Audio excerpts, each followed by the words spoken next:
قرآن مجید کی آیت میں نے تلاوت کی، اللہ فرماتے ہیں الف لام میم احسب الناس ان یترکوا ان یقولوا آمنا، اللہ فرماتے ہیں کیا لوگوں نے یہ گمان کیا ہے کہ انہیں چھوڑ دیا جائے گا صرف یہ کہہ دینے پر کہ ہم ایمان لے آئے؟ انہوں نے کہا ہم ایمان لے آئے تو اب انہیں چھوڑ دیا جائے گا، بس ختم، اتنی بات پر چھوڑ دیا جائے گا؟ وہم لا یفتنون، اور انہیں آزمایا ہی نہیں جائے گا۔ فرمایا ایمان لانے کے بعد صرف ایمان پر ہی تمہیں چھوڑا نہیں جائے گا بلکہ تمہیں آزمایا جائے گا، تمہاری آزمائش ہوگی۔ کس طرح؟ وَلَنَبْلُوَنَّكُمْ بِشَيْءٍ مِّنَ الْخَوْفِ وَالْجُوعِ وَنَقْصٍ مِّنَ الْأَمْوَالِ وَالْأَنفُسِ وَالثَّمَرَاتِ، تمہیں کسی نہ کسی ایک چیز سے ضرور آزمائیں گے، یا خوف سے آزمائیں گے، بھوک سے آزمائیں گے، جانوں اور مالوں کی کمی سے، پھلوں کی کمی سے آزمائیں گے۔ اور یہ پھلوں کی کمی سے مراد، علماء تفسیر نے لکھا اس سے مراد اولاد کا انتقال کر جانا بھی ہے، وہ بھی پھل ہوتی ہے۔ تمہیں آزمائیں گے اور اگر تم پورے اترے تو وَبَشِّرِ الصَّابِرِينَ، رب فرماتا ہے محبوب پھر صبر کرنے والوں کو میری رحمت کی خوشخبری سنا دے، پھر انہیں خوشخبری دے دے میرے کرم کی۔ میرے عزیز، زندگی میں آزمایا جائے گا۔ نبی اکرم نور مجسم شفیع معظم صلی اللہ علیہ وسلم کی بارگاہ میں حضرت خباب بن ارت رضی اللہ تعالیٰ عنہ حاضر ہوئے۔ حضور خانہ کعبہ کے ساتھ ٹیک لگائے بیٹھے تھے تو حضرت خباب عرض کرنے لگے یا رسول اللہ اتنی تکلیفیں آ رہی ہیں، کافر اتنا ستا رہے ہیں، ہمیں پریشان کیا جا رہا ہے، ہم سخت آزمائش میں، حضور آپ اللہ کی بارگاہ میں دعا کیوں نہیں کرتے ہمارے لیے؟ تو نبی پاک علیہ السلام فرمانے لگے تم سے پہلے لوگوں کا حال پتہ کیا تھا؟ یہ صحیح حدیث بخاری میں موجود ہے۔ فرمایا تم سے پہلے لوگوں کا حال یہ تھا کہ انہیں گڑھے کے اندر رکھ کے ان کے جسم کو مٹی سے دبا کے پھر ان کے سروں پر آریاں رکھ کے چیر دیا جاتا تھا، لیکن پھر بھی وہ اپنے دین سے ہٹا نہیں کرتے۔ نبی پاک علیہ السلام فرمانے لگے تم سے پہلے لوگوں کا یہ عالم تھا کہ ان کے جسم لوہے کی کنگھیوں سے کریت دیے جاتے تھے، ان کا گوشت اتار دیا جاتا تھا، لیکن وہ اپنے دین سے ہٹنے کو تیار نہیں ہوتے تھے۔ یاری تیری سونے پر ازمائشاں تیریاں اگ، اے سونا پرکھیا جامدہ ہی پہلو نال اگاں دے لگ۔ اپنی زندگی میں تیار رہیں، ذہنی طور پر آزمائش کے لیے تیار رہیں، مزاج بنائیں۔ جب بندہ پہلے سے تیار ہوتا ہے نا، اس کا خیال ہوتا ہے کہ آزمائش آ گئی تو میں نے صبر کرنا ہے، پہلے سے اس کی تیاری ہوتی ہے، پھر وہ ذرا گھبراتا نہیں، پریشان نہیں ہو۔ ہم تیار نہیں ہیں ذہنی طور پر، ہر بندے کو سکھ چاہیے، ہر بندے کو، بلکہ ہمارے ہاں تو لوگ کہتے ہیں مرید ہو رہا ہوں تاکہ میری طرف تکلیف کوئی نہ آئے۔ تو میں کہا کرتا ہوں پہلے پیر سے پوچھ لو اسے کبھی آئی ہے کہ نہیں، اگر اسے آئی ہے تو پھر اس کا مطلب ہے تمہیں بھی آ سکتی ہے۔ لوگ نماز اس لیے شروع کرتے ہیں، کہتے ہیں میں 5 نمازیں بھی پڑھتا ہوں، میں صدقات بھی کرتا ہوں، کام میرا پھر نہیں چلتا۔ تو میں کہتا ہوں تمہیں پتہ ہی نہیں، نمازی کے لیے تو آزمائش ہے، جتنا جتنا ایمان کامل اتنی اتنی آزمائش بھی زیادہ۔ اور یہ میں اپنے پاس سے نہیں کہہ رہا، حضرت ابو سعید خدری رضی اللہ تعالیٰ عنہ فرماتے ہیں میں نبی پاک علیہ الصلوۃ والسلام کی خدمت میں حاضر ہوا اور حضور کے دست مبارک کو چومنے کے لیے میں نے اپنے ہاتھ جب آگے کیے تو تپش تھی،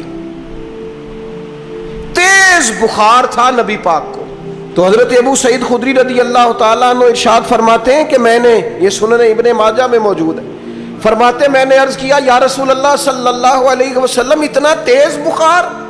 حضور فرمانے لگے ہم پر جو آزمائشیں آتی ہیں نا انبیاء پر، وہ عام لوگوں سے دگنا آتی ہیں۔